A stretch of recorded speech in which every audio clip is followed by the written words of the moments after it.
Today I'm going to show you how I helped Ben drop 22 pounds in 10 weeks using a system I created called the Primal Protocol. This is the exact same protocol I used to help James, Glenn, Pete, and Adam. It even helped me lose 50 pounds too. And the best part is that none of these guys had to follow a strict diet, spend hours in the gym, copy a crazy morning routine, or cut out carbs. This is going to be a real deep dive. I'm not holding anything back. I'll walk you through the whole protocol step by step so you can copy and paste it into your own life. So full screen the video, grab a pen and paper so you can make some notes, and lock in. We're going to be covering the exact training and nutrition plan Ben used, as well as the habits he followed and the system I created that helped him stay consistent throughout the program. But before we get into all that, we need to start with the glue that holds all this together, your mindset. Now, Ben's a regular guy. He's got a 9-to-5 desk job. He's busy. He's stressed. He's not always motivated. And just like you, he has a weakness for pizza and beer too. The training program and the nutrition plan that I gave him were like tools, but you can give tools to a monkey. And if he doesn't know how to use them, nothing's going to change. Ben had tried all the diets and all the workout plans before, but nothing stuck. He'd never found something that could fit into his life where he wasn't having to resort to extremes. But it wasn't that he had the wrong tools, he just never knew how to use them. So he found himself on this roller coaster, yo-yoing from one diet to the next, constantly changing his approach and chasing the latest and greatest fads. Ben had what I call SOS, shiny object syndrome. So before I even gave him the tools of the program, the workouts and the nutrition plan, we had to make sure he was in the right mindset. We had to make sure that this time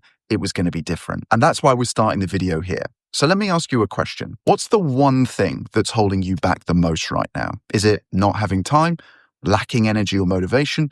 Or is it a knowledge problem? Well, let's break this down. I doubt it's a knowledge problem. We live in the golden age of information. Between Google, YouTube, and ChatGPT, we have unlimited access to it 24/7 for free. I doubt it's time either. You might think it is, but I bet if you pause this video right now and looked at your screen time for the last week, you'd realize that you weren't as busy as you thought. Chances are you're just distracted by stuff like social media, Netflix, and even this, YouTube, which leaves energy and motivation. And let's be real, that's not the problem either. Most guys say they're tired, but they're not physically tired. They're tired of having to start over, tired of failing, tired of feeling like they don't have it in them. And they call that lack of motivation, but it's not. It's a mindset problem. Their head's full of limiting beliefs. They don't actually believe that they can win. And I know this because that's exactly where I was before I lost 50 pounds. I like the idea of doing it, but I didn't back myself. And I see this with guys all the time. So they half try. And when the results don't come fast enough, they give up and say, see, I knew this wouldn't work for me. It's almost like there's a gremlin inside of them that's holding them back.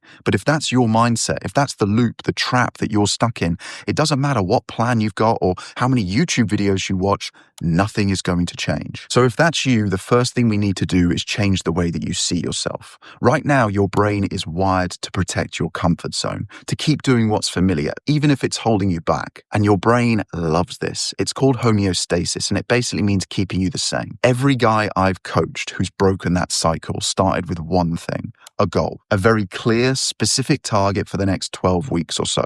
Nothing vague, not I want to drop a little bit of weight, something real, something tangible. And you have to be able to see the goal in your mind before you start walking it because it gives you that direction. And when you set a real goal and actually commit to it, you don't need motivation. You've created something else, a gap between where you are right now and where you want to be. And that gap creates discomfort. That discomfort then becomes your fuel. And that is the thing that gets you off the couch. That's the thing that makes you turn up, even when it's cold, dark, and you've had a long day. Motivation is a feeling, whereas discomfort is a force. It pulls you forward. That's what Ben locked into. He set a goal, he embraced the discomfort gap, and for the first time, he didn't quit. He stopped chasing motivation and he started building momentum. And I guarantee you, as soon as you set this goal, get clear on it and commit to it, you're not going to need motivation because that momentum is what helps you to build the consistency. And as one of my clients, Andy, said last week, you get addicted to winning. So your goal is going to be your driver, but a good driver is nothing without a good vehicle. So as well as a goal, you need a new identity. Now, don't worry, this isn't the part of the video where I tell you that you have to change your pronouns. But even with a goal, most guys still fold because their old identity pulls them back in. The same excuses keep coming up.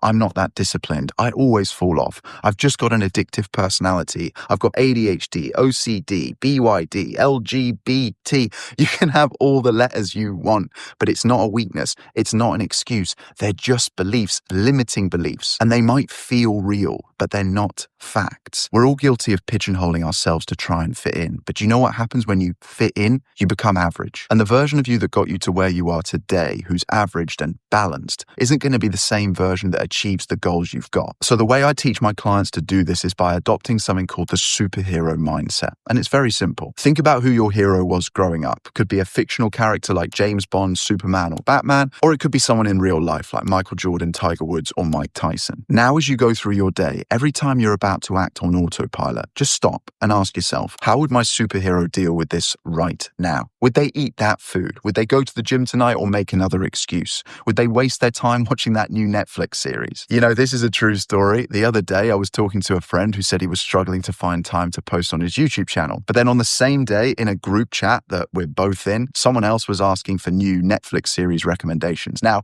I'm the worst person in the world to ask for this because I don't watch anything, but this guy who apparently doesn't have any time rattled off like 3 or 4 series and gave a full synopsis for all of them. So not only did he mug me off, but he mugged himself off because he does have the time. He's just choosing to watch Netflix. Anyway, when you do this task for every single decision, when you stop and think what your superhero would do, you quite quickly realize that it isn't just one thing that's gotten you to this point. It's the compounding effect of several bad habits that you don't even notice that you're doing every single day. So I'd really encourage you to pause this video right now and just spend 5 minutes thinking about what your goal's going to be for the next 12 weeks or so. And remember, don't set 3 or 5, just 1, because focus is important. Okay, hopefully you did that. To be honest with you though, if you didn't, you might as well stop watching this video right now because nothing's going to change if you just keep watching videos and don't do the work. Once you've upgraded how you think, it's time to upgrade what you do, starting with your daily habits. Habits tell us a lot about a person. For example, have you ever watched an elite fighter in the UFC or boxing? Every move they make is sharp. Their reaction is instinct. They make it look effortless. But what you're seeing is not luck or natural ability. It's the result of years of disciplined training and hundreds of tiny habits stacked together into a routine. And if you want a better body, you need a better routine, which is stacked with the right habits. But not all habits are created equal. Archimedes once said, "Give me a place to stand and a lever long enough, and I will move the world." What he meant by this was with enough leverage, you can achieve anything. And that's why you want to focus on what we call high leverage habits. These are habits that give you 2, 3, or even 5 benefits from a single action. Take drinking more water. It doesn't sound sexy. It's not sexy, but it gives you more energy, curbs your cravings, improves digestion, boosts mental clarity, and supports fat loss. One habit, 5 benefits. Same goes for setting a bedtime alarm. Not to wake up, but to put your phone on Do Not Disturb so you can start winding down for the night. Because sleep is the foundation of health. Better sleep means better recovery, higher testosterone, fewer cravings, better mood, and more energy. So again, we've got one habit with 5 benefits. Walking daily is another one. The average man is only on his feet for 40 minutes a day. But you don't want to be average anymore, right? So if you commit to walking 7,500 steps, you'll burn an extra 300 calories every day. But if you bump that up to 10,000 steps a day, you'll be walking the equivalent of 70 marathons a year. And that adds up to you burning 41 pounds of fat just from walking. One of my clients, Paul, who I put on the screen here, lost 30 pounds in 3 months without ever running a meter or setting foot in a gym. He trained 2 to 3 times a week from home, hit his step goal, and followed the simple food system I'm going to talk you through in a minute. And that is the power of high leverage habits. And the real magic is that you can do them daily, because daily habits are what build consistency, and consistency builds results. What I did with Ben and what I do with all my clients is gave him his own personalized habits dashboard. He plugged in his big goal at the top, and this was important because it meant he saw it every day, which kept him focused. And then together we identified the 3 habits that were going to give him the most leverage and help him get the best results on his program. And as you can see, for him, that was to walk at least 9,000 steps a day, cut out takeaways, which were a particularly bad vice for him, and practice his Spanish for 30 minutes a day, because why not? But the reason the habit dashboard is so effective is because it's like a game. I gamified this so that Ben wanted to stick to his habits, so he could log on every day, tick these boxes, and keep his streak going. So if you're serious about transforming your body, you want to do the same. You don't need to learn Spanish, but you do need to identify identify the 3 habits that are going to give you the most leverage. And if you don't know where to start, here's the 5 that have been the most effective for my clients. Daily steps, drinking more water, prioritizing sleep, spending less time doom scrolling, and eating more protein. Most guys say that they don't have time, like my Netflix friend. But if you've got time to scroll on Instagram for an hour, you've got time to move your body, drink some water, and eat like an adult. And cutting your phone time is actually the habit I recommend starting with, because it doesn't just give you your time back, it also makes you realize that time isn't the problem. The problem for most people is focus and effort. Most guys are just stuck in a comfort crisis. That's why while adding habits is important, removing the bad ones matters just as much, if not more. Think of it like debugging a computer. You've got to remove the viruses before it can run properly. You need to make room for the good habits you want to start by removing the bad ones first. But instead of going cold turkey on the bad ones, I recommend that you swap them out. I did this with caffeine at the start of the year. Instead of just quitting coffee, I switched to decaf. Same ritual, better outcome. And that's how habits stick. You replace rather than remove. I'd also recommend picking one habit that you can do in the morning, because if you win your morning, you're more likely to win the day. And if you win the day, you're more likely to win the week. There's a great quote by Ernest Hemingway. There is nothing noble in being superior to your fellow man. True nobility is being superior to your former self. And that is what this is really about. Not perfection, just progress. In Japan, they call this Kaizen, the philosophy of continuous improvement. It's the idea that you're aiming to get 1% better every day through small, sustainable changes that compound over time. And that's how real transformation happens. It's not overnight. It's the sculptor who's chipping away at the stone. It's the martial artist who's practicing the same punch 1,000 times. And the healthiest habit that nobody is talking about, patience. Because this is a process. So if you respect it, it will reward you. But habits alone won't reshape your body. We need to dial in your nutrition. So let's turn our attention to that next. Once we got Ben's habits in check, I helped him figure out his calorie target and put him in what we call a calorie deficit. Now, I expect you've heard of this before, but just in case you haven't, a calorie deficit is the simple idea that if you burn more energy than you consume, your body has to use the stored fuel in fat cells for energy. That's it. And every fat loss diet, keto, vegan, carnivore, Atkins, low carb, you name it, only works if you create a calorie deficit. The method doesn't matter. The deficit is the principle. But this has been butchered lately. People love to oversimplify it down to eat less and move more. And that's lazy advice, because it's not just about eating less. It's about eating right in a way that you can actually stick to.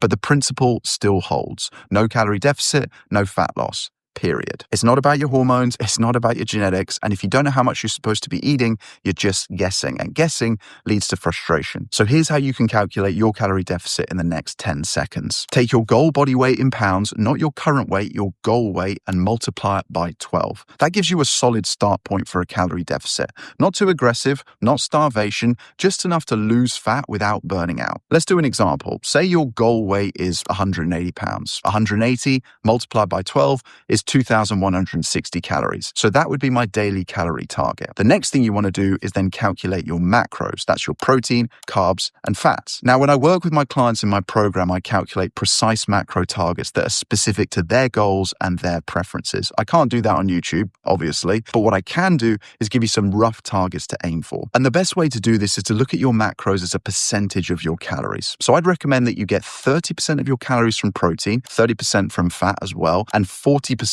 from carbs. That's a balanced setup that works for most guys. And I'm going to explain why that's a great split for you to get started on in a second, but let me just walk you through the math real quick before we do that. So our target is 2,160 calories. 30% protein is 648 calories, 30% fat is also 648 calories, and 40% carb is 864 calories. Now, where this gets a little tricky is that there are 4 calories in every gram of protein and carb, but 9 calories in every gram of fat. I don't know why I'm doing this. So to figure out the actual grams for each macro, we have to divide 648 by 4 to get our protein target, which is 162. Same equation for carbs, so 864 by 4, which is 216 grams of carbs.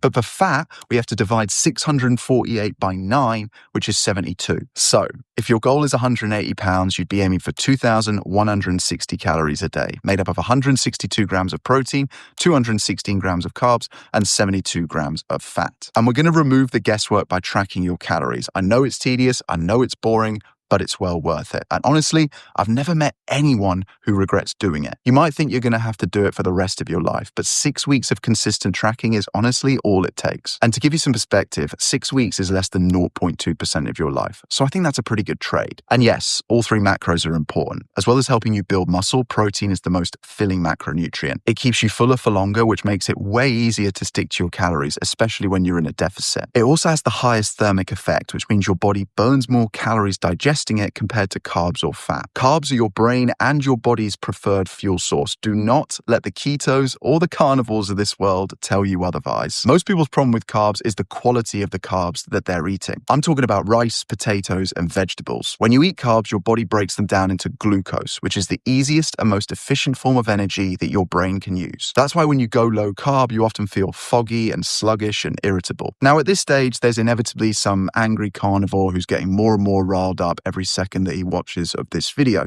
By the way, they're so angry because their cortisol, their stress hormones through the roof because they're so hungry. Anyway, they'll be typing out a comment very angrily saying that they've cut out carbs and their IQ's improved by 30 points and this is the best they've ever felt in their entire life.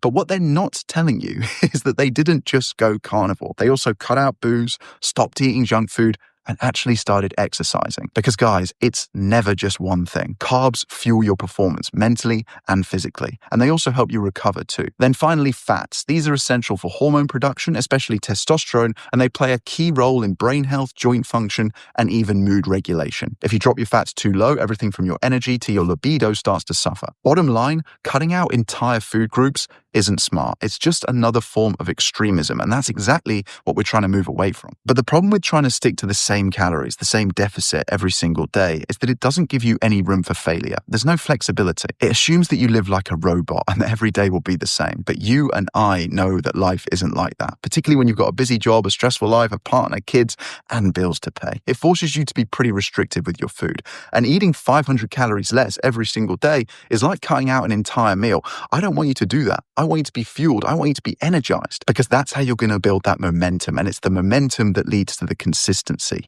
not by starving yourself, white knuckling it and crying yourself to sleep at night because you're so hungry. So what I suggest you do is take your daily calorie deficit number. So in that example I gave you, it was 2,160, and multiply it by 7 because there's 7 days in a week. So that would be 15,120. Just call it 15,100. Again, this is just if you want to weigh 180. Now what you've got is a weekly calorie allowance. You get to decide how and when you spend your calories on a longer, bigger time horizon, which doesn't just give you a lot more freedom and flexibility, but it also gives you room for error. It means that you don't have to be perfect every single day. And if you mess up, you're not tempted to throw in the towel and say, oh, well, diet starts again Monday. The other essential part of your nutrition that never gets enough attention, in my opinion, is hydration. After 6 years of coaching hundreds of men, I can say with a high degree of certainty that you're not drinking enough water, because most guys aren't. And even I'm guilty of this from time to time, and I'm stood here preaching it to you, but it's so important. So start aiming for 3 liters a day and see how you feel. And water doesn't just keep you hydrated. It helps your body metabolize fat, curbs hunger, and improves your energy and mental clarity. Like I said earlier, it's a high leverage habit. Water is like a backup generator. Think of the calories that you eat as the petrol that you put in the car to get you going. But think of the water that you drink as the oil you put in the car that stops you breaking down. Finally, on your nutrition, let me give you some golden rules to live by. Number 1, simplicity. When it comes to your meals, keep them simple, because the more complicated they are, the less likely you are to stick to them. So what I've done and what I recommend my clients do and what I recommend you do is build a roster, a rotation of 5 to 6 go-to options for breakfast, lunch, and dinner. The way I do this personally is I have the same breakfast every day. So for me, that's granola, a little bit of Greek yogurt, and some honey. And then I rotate 4 to 5 meals for lunch and dinner, which always have a meat or fish in them with rice and potatoes and a green veg like broccoli or spinach. So I'm getting my protein, my carbs, my fat, and my fiber. Number 2 is speed. None of my meals take longer than 20 minutes to make. You're busy,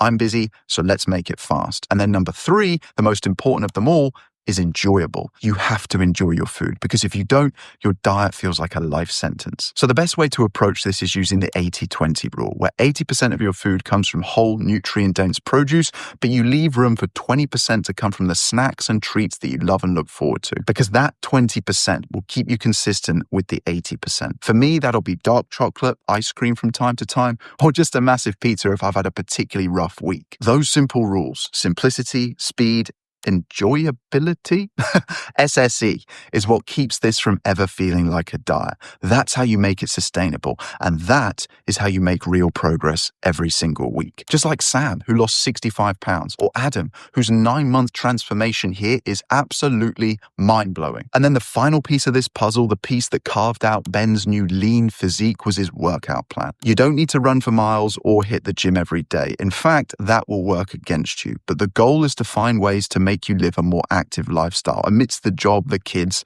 and the stress. Now, Ben wanted to turn on the afterburners, so I set him up with 4 workouts a week, 2 upper body sessions and 2 lower body sessions, which took him 45 to 60 minutes each, so about 4 hours of exercise a week. But to be honest with you, about 90% of my clients are getting amazing results following a 3-day full body split with 30 to 45-minute workouts. And that works out to less than 2 hours a week in the gym. The secret that gets my clients such good results so fast is a very specific type of training called metabolic conditioning. This isn't the usual fluff that you see in men's health magazines. This is real-world, results-first training that works specifically for guys over 35. Metabolic conditioning is a style of training that combines resistance work and high-intensity effort to keep your heart rate elevated while you train. It helps you burn fat, build muscle, and improve fitness all in one session without needing hours in the gym. So the first 30 minutes, the bulk of your workout, should be built around what we call compound movements. This includes the exercises that I'll put on the screen now, like leg presses, pull-ups, push-ups, dips, squats, lunges, chest press, rows, stuff like that. These are so effective because they're the exercises that use the biggest muscles in your body. As a result, they burn the most calories and they're going to have the biggest effect on your body composition. Then the last 5 to 10 minutes of your workout should be used to do some cardio sprints on a rower, a bike, or a treadmill. This has been shown to have fantastic benefits, not just for your heart, but for your testosterone levels too. My clients aren't trying to use every piece of equipment in the gym. I have them focus on exercise mastery, not variety. They're getting really good at 10 exercises for 6 weeks, and then we rotate things around. You also want to make your sessions as efficient and effective as possible so that you can get the most out of them in the shortest amount of time. I've coached a lot of men in the last 15 years, both in person on the gym floor and online. And honestly, a little bit like with their food, most guys intuitively know how to do the basics.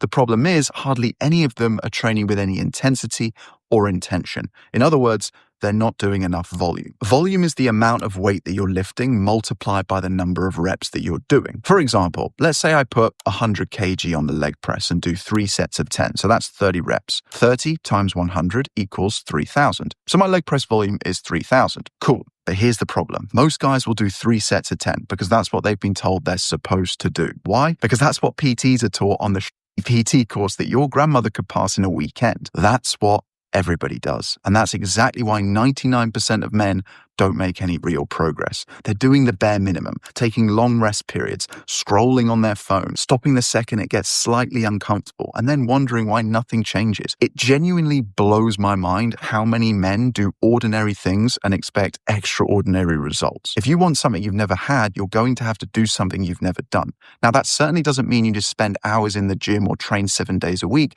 but most guys will see way better results with their workouts if they actually had some structure, intensity, and progression. So instead of doing 3 sets of 10, do 4 sets of 20. That's basically tripled your volume because now instead of doing 30 reps, you're doing 80. But how do you do that without passing out or spending 3 hours in the gym? Well, it's actually pretty simple. Lift lighter weight that you're actually in control of. Take shorter rest periods without scrolling on your phone where you're intentionally breathing properly to recover. And then, like I already said, stop trying to use every piece of equipment in the gym. I see so many men wasting 20 minutes moving between machines, waiting for them to become available, loading them up with a ton of weight just to do 3 reps and then rest for 5 minutes while they're scrolling through their phone looking at OnlyFans girls on Instagram. I'll give you a real life example. I had a particularly busy day last week, but I didn't want to miss my workout. So do you know what I did? 100 reps on the leg press, 6 sled pushes, and 5 30-second sprints on the air bike at the end, which, by the way, is hell. Intense, intentional, and in and out the gym in 35 minutes. Some guys are put off the gym because they think they're going to have to work out for 2 hours every day.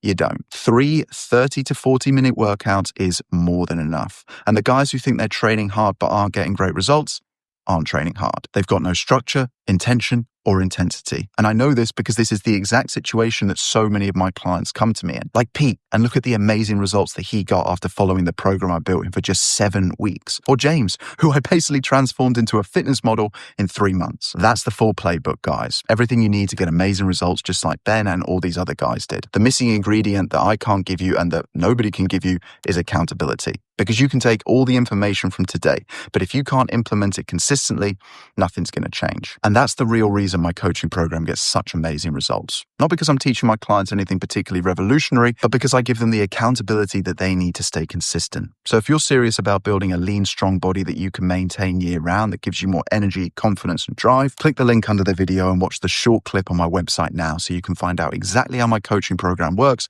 and whether you're eligible to join. Bye.